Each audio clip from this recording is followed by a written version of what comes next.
All right, so we're diving deep today into something we all do, or at least should be doing more of, reading.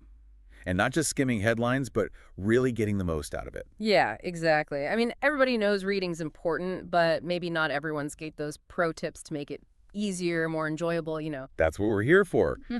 We've got sources here from education experts to actual newspapers all about upping your reading game. So buckle up, listeners. Time to turn those pages into, well, not just knowledge, but wisdom, I guess you could say. First off, let's tackle this idea of variety. Like, we're not just talking novels here, right? Right, you gotta mix it up. Magazines, newspapers, online articles, even comics, if that's your thing. Makes sense. Different writing styles, different vocabulary. Keeps your brain guessing. Exactly. And it builds your knowledge in different areas. Yeah. Leverage Edu, they're a big education platform. They say reading broadly helps you understand, well, everything better. Like, if you only read fantasy novels, you might not ace that history test. Probably not. But if you read about history, even just a little, you'll understand the fantasy novel better too. Connections. Okay, so reading diversely. Got it. But what about when we actually sit down with a text? How do we make sure we're not just, zoning out? Ah, yes. Active reading. This is where we move from just seeing words to really processing them. There's this technique called SQ3R. Sounds kind of technical, but it's simple when you break it down. SQ3R, I feel like I'm back in school already. Hit me with it. So first, you survey. Glance over the text, headings, subheadings, pictures, captions. Get a feel for the landscape. Kind of like scouting out the terrain before you go hiking. Perfect analogy. Then you question. Ask yourself, what do I already know about this? What do I want to know? Write those questions down if that helps. Engage that curiosity. Yeah. Okay, then we actually read.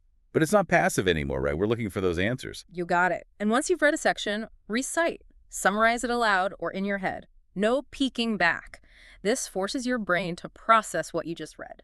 And finally, the review. Go back, skim the text, see if anything new jumps out now that you've got the context. Boom! SQ3R. Sounds like a lot, but once it becomes habit, it's like having a superpower for understanding anything you read. I like it. Okay, but even with the best techniques, sometimes life gets in the way. Jobs, family, that endless scroll on social media. Oh, tell me about it. The distractions are real. But there are ways to fight back. The Guardian, they had a whole article on this, actually. Lay some wisdom on us. First off, obvious but crucial. Phone away. Airplane mode, different room, whatever works. Out of sight, out of mind. I feel like my anxiety just went down a notch, just hearing you say that. Right, and sometimes physical books help. E-readers are great, but that little notification popping up can be killer. So dedicated reading space, phone banished. But what if even then my mind's just racing, can't focus? Like, how do we build that reading stamina? Start small. Time magazine, they suggested just 25 minutes a day. It's not a huge commitment, but it's enough to get your brain working and actually get benefits. Like, proven benefits, not just like reading is good for you, vague stuff. Yeah, they said cognitive benefits, even emotional ones, like calming down, less stress. And the more you do it, the longer you'll naturally want to read. Like a muscle you're training. Okay, that makes sense.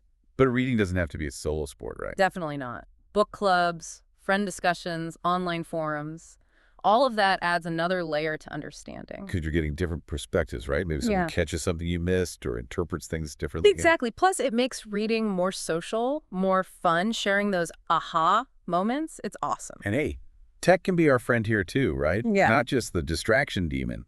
E-readers, apps, online libraries. Extra marks. They're a tech company focused on learning. They made a great point. Tech makes reading accessible. Adjustable text sizes for folks with vision issues, audiobooks if reading's tough, huge Ichi libraries at your fingertips. So we're not Luddites here. We're just using tech smartly. Okay, so we've covered a lot of ground. But if listeners take one thing away from this deep dive, what should it be? Reflection. After you finish reading, don't just close the book and move on. Take a few minutes. Think about what resonated with you. How does this connect to what you already know? It's like fitting that new puzzle piece into your existing knowledge, right? Making those connections solid. Exactly. And ask yourself, why did this matter to me? That's how reading becomes more than just words on a page. It becomes part of your own thinking. So much good stuff here today.